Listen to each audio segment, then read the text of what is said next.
What's up, guys, and welcome back to Tiki Boy Theories. As an early birthday present, my neighbor LeBron and his family gifted my dad and I 2 tickets to the Jurassic World Brickman Exhibition at the Melbourne Convention Centre. While we were there, my dad and I took some photos of the dinosaur models from the films, which were all made from Lego, and I thought it would be fun to show you all what they look like. But first of all, if you have TikTok, go check out LeBron Tefeja. This is the only photo I have of him that's even close to what he does on TikTok, so if you've got TikTok, go check him out. Anyways, with all that being said, let's just get into the video.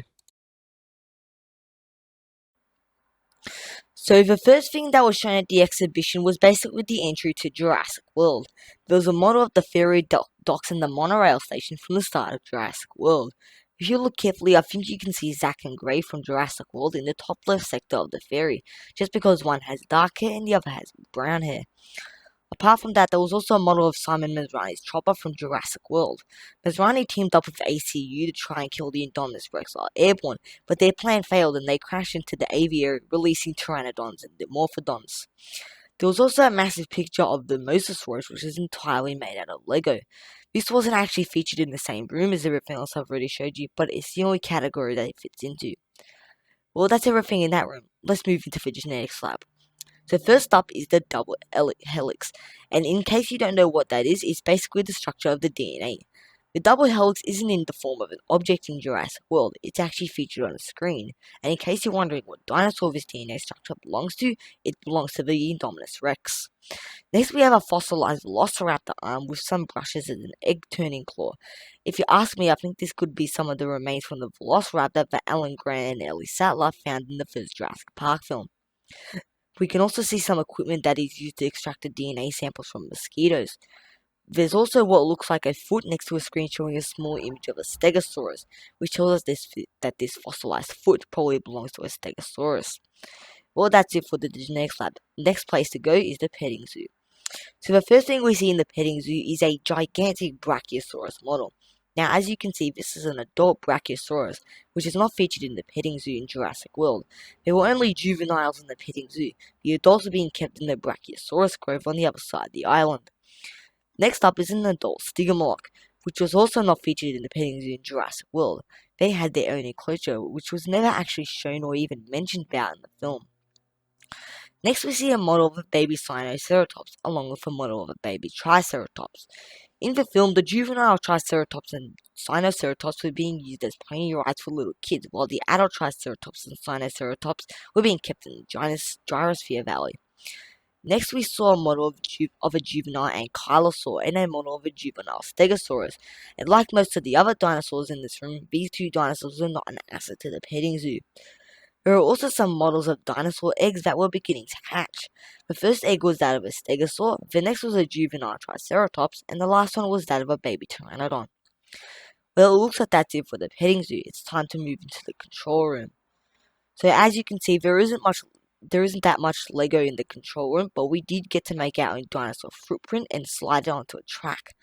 As you can see, we had the choice between Velociraptor, Tyrannosaurus Rex, Brachiosaurus, Ankylosaurus, and Stygomoloch. There was also a screen showing a map of the island.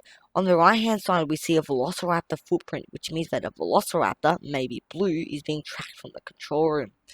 And last but not least, there was a model of a Pteranodon flying into the control room.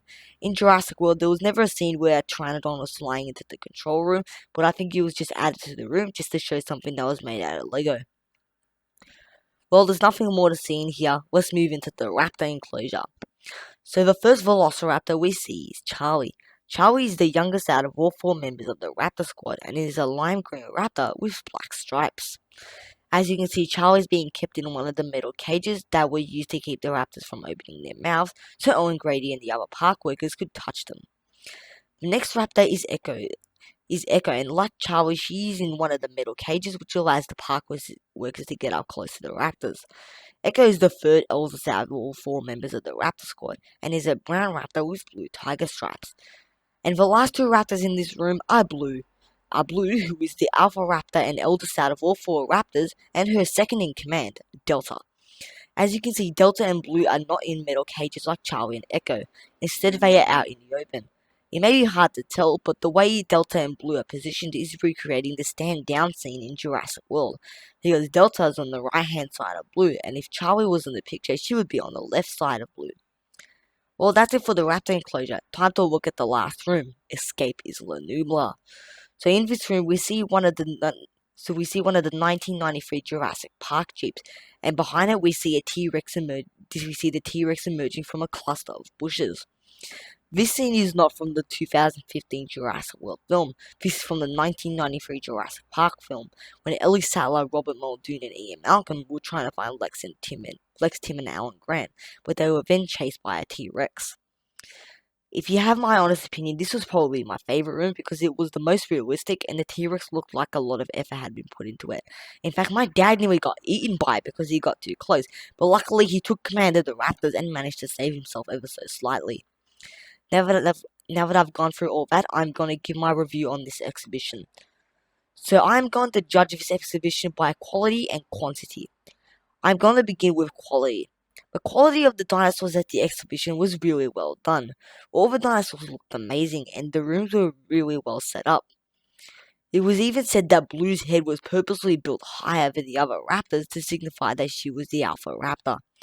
I even saw some little kids crying when their mums took them up to the T-Rex because they looked so lifelike. So for quality, I'm going to give this exhibition a 9 out of 10. Now, let's move on to quantity. When we arrived at the exhibition, I was surprised by how many dinosaurs were showcased in each room, and what was good was that they were all dinosaurs that were featured in the films. But the genetics lab in the control room left me a bit disappointed, to be honest with you, because there weren't a lot of Lego models of dinosaurs featured in those rooms. The only thing that was made out of Lego in the control room was the Pteranodon, and the genetics lab didn't feature many dinosaurs at all, which is a real shame because they could have built some eggs hatching out of their shells, because that's basically the main thing that happens in there.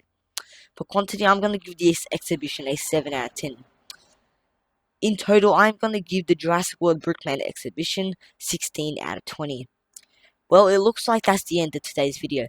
Like and subscribe to the channel and turn on all notifications so you don't miss out on good videos like this one.